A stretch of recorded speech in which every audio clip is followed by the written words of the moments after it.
Okay everyone, I wanted to show you how the wireless merchant server actually processes into the back office into Sage. So if I was to actually go into order entry and look at the actual orders, I could actually see in here that the last order that I got from WMAGS was number 38. So I can see that if I did an hourglass and did a finder, that is my last order that I have available.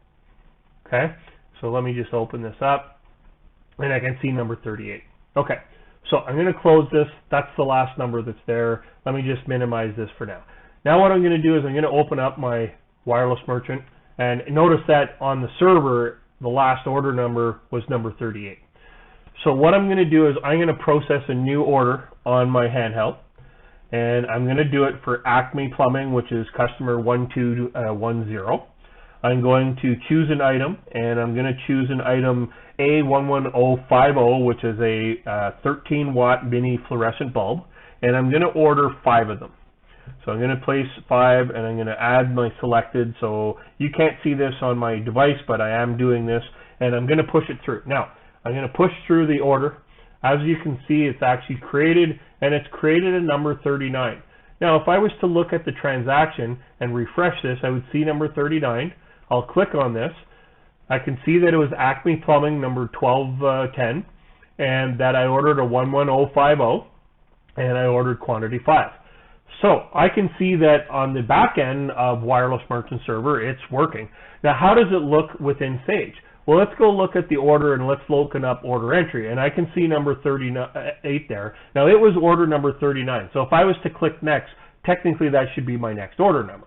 So if I do, I notice that, hey, it is number 39. It was customer number 1210, which was Acme Plumbing, which I just said. And I had a A11030, which is a 13 watt mini fluorescent bulb. Well, let's zoom in on that. So I'm going to press F9. We'll zoom in, and we can see that the quantity that I ordered was 5. I didn't ship any, and quantity on back order is 5. So now it gives me the availability that my warehouse can pick and pack this order and then invoice accordingly, however we need to. So that's how the back end works. It's seamless. It's integrative in the back end. There's nothing that you have to do. As long as the servers are running, when you process from a device, from a handheld device, it will push it all the way through as long as there's a connection both on the server and on the handheld device.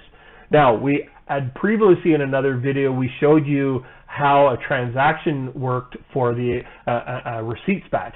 Now, if I was to look in here, I noticed that there's a bunch of batches here from my different banks. So on this day that we just did today, I have 2 different transactions.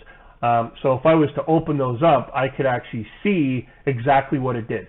So it chose the bank, the date of my deposit, which customer I did a receipt for, what the transaction type was, because it's cash, so it'll just give it a next default number, which is the batch number and the entry number, how much they paid us, and on which invoice that it actually processed to, if it was to apply.